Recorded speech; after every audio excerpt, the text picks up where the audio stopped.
In today's video, we're going to look at yoga poses that are targeted at lengthening the glutes, that are double leg poses. And we're going to be starting with bound angle. Now, we did already explore some bound angle in terms of a reclined variation in the basic preparations video for this module. Now, we're going to just go over that again, and that is the best way that I have found to support my students in a pose like this. Now, just quickly before I lie down, we can obviously do bound angle from a seated position, but this is a lot of force. Look at how flat my legs are. Look at the angle of my torso in relation to my legs.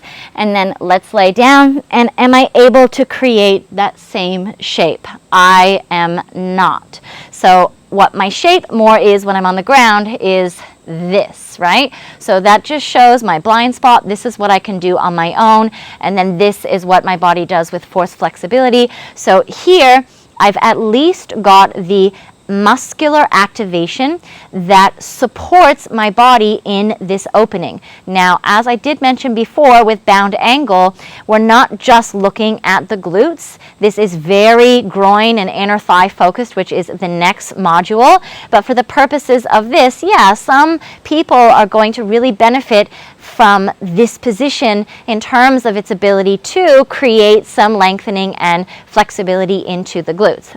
But it's always going to be a lot more sustainable and nourishing in the body to go hands-free.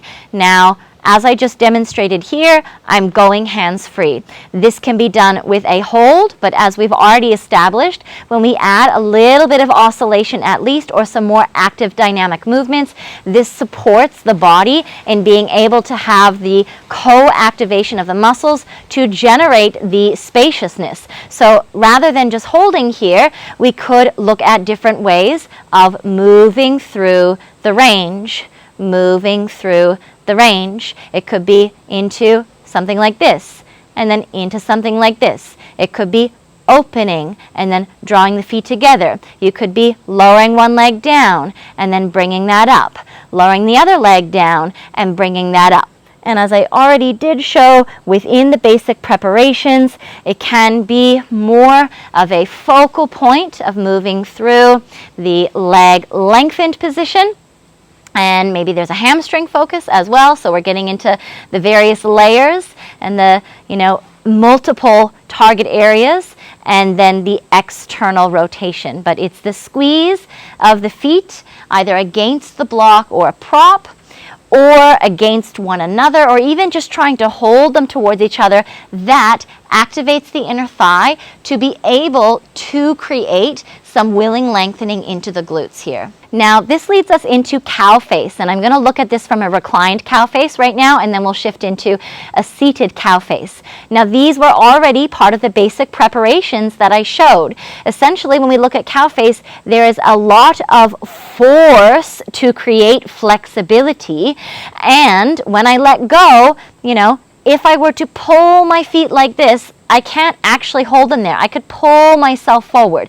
When I do it from a seated position, it's even more forceful in the body. So if you're looking for a more sustainable way to create glute opening through a cow face, do it reclined with hands free. And then you can get your students to work on, again, this press and squeeze, pressing the soles of the feet to either side and squeezing the inner thighs. You can also add the element, which we have already explored, of squeezing the heels in towards the outside of the legs and then moving them this way. Now, it doesn't matter if this is the range of motion of your students. As I said, I have very flexible hips, lots of flexibility in my body, so that's why my range is like this. Does not mean it's better. Does not mean I'm healthier. Just means that I have very unstable hips. So it doesn't matter where your students' feet are. Again, they can draw down and then they can open here. They can open here and they can cross here. So you can see how all these things can actually be utilized together. Bound angle moves into cow face, moves into bound angle, and then into cow face. And by then, I've got lots of great activation in my inner thighs, which is supporting the willing lengthening of those tissues in the opposing area, which is the glutes. Now, before I sit up for a seated cow face and a few different ways that you can help your students tinker and find a little bit more accessibility and sustainability there, we're going to look at fire log pose. So fire log pose really plays into our cow face, and what we explored with the single leg stuff is our figure 4, our thread the needle here. So essentially what we're doing with fire log is from a seated position, we are bringing the legs like this, except for usually this is being pushed down towards this foot because this foot in this leg is on the ground. So this is one way that you can encourage your students to work through fire log, is just moving through the internal and the external rotation of this leg. Now, as we already discussed, when we did our thread the needle, we're having a little bit of force going on here, so it can be good to just a little bit press this leg into this leg, just a little bit, and press this leg back into that. So there's a little bit of dynamic energy there. Now this can be done on the side, so you can also get your students to come onto the side, and again, being mindful to not push and force that.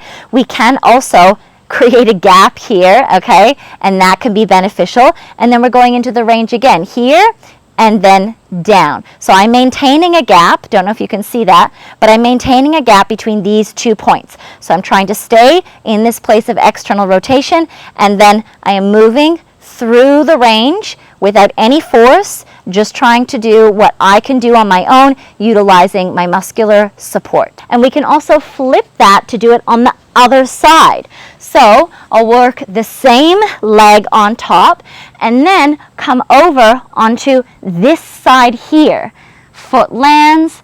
Not a lot of force going on here, but again, we can create a gap or even hover that off the ground. But for the purposes of this exercise, we're going to land it down. Then you're going to get your students to lean forward, and then they're going to use this to draw it up and drop it down, to draw in and to drop down. So we're using more mobility to increase the body's support system. Yeah, we're using the strength. We've got glute lengthening via the inner thigh activation and a little bit of the hip flexor as well, drawing the foot towards the leg here. So all of those exercises are really great for both a seated cow face in terms of preparing the body and inviting it maybe into the forceful position that most people know to be cow face, or into the forceful position that most people know to be fire log. Again, you saw what my range was, using my own strength, my internal strength, not forcing the body.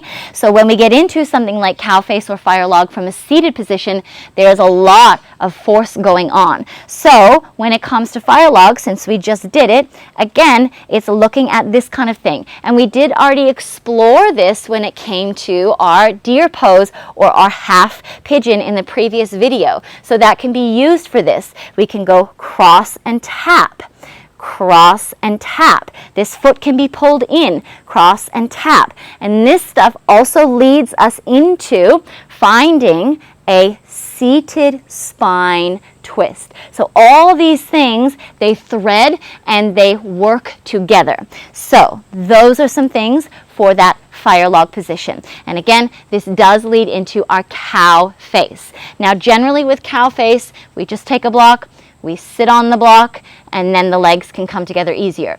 Yes, that can be super helpful because it increases the distance between the legs here and the torso here. Sitting up on the block, it adds more distance, which means that there's not so much of that forced external rotation that's happening, but it still is very forced. So you can even get your students to lean back, to cross over, and to work this type of thing and tap. Cross and tap. This is good for eagle as well. So you see how all these things, they start to tie into each other, and we're just utilizing the exact same movement in different ways, different orientations with different angles, but the action is the same. We're using pulsing, we're going slow, we're going a bit faster, we're finding more range, we're going through less range, just all different variables that you can get your students to tinker around with. Now when they do come into more of that forceful cow face, again, this is a great tool to compare and contrast. You can see what I can do here. My feet are flat with my bum, and I'm able to sit upright. Now, let's take that same position and see what I can do. Are my feet flat, aligned with my bum? No. My feet were like this, yeah? And I was a little bit more like this. So there is my blind spot. This is what I can do without force, and here is a little bit of what I can do with force. I'm not going to push it though, and there we go. So these are the compare and contrast tools that you can use to help your students understand their blind spots and see where the blind spots will contribute to them possibly putting the tendons and the ligaments at risk. And it is very likely that this will create a lot of instability into the joints and is just not sustainable in the long run. Now, there is one more thing that I wanted to offer for a cow face, which can really help your students to just find a different way to activate through the areas that are going to support the release of the glute. So one leg is going to go back from tabletop, and then you're going to cross the other leg over and then bring it into that cow face position. And then you're going to do what we've already done from a seated position, which I just showed you for eagle, which is bringing the feet out and then squeezing the legs together. And when they squeeze the legs together, there's even a little bit of press, maybe a little bit like a cat position in the spine.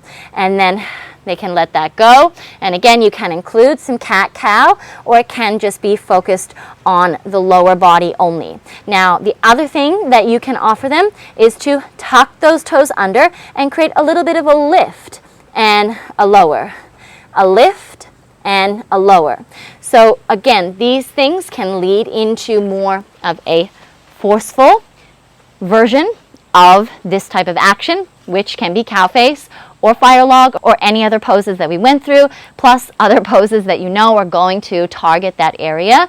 Or it can just be used in place of that, with the understanding that the body's tissues become lengthened when there is a supportive co-contraction and when there is engagement through the opposing areas of the body. So again, these are all things that you can play with that add so much diversity. They make the practice so much more accessible and inclusive, and you can really play around with them to put your own flavor and spin on these things to bring so much more engagement from your students into their practice and to really inspire them to connect with their needs and their intentions.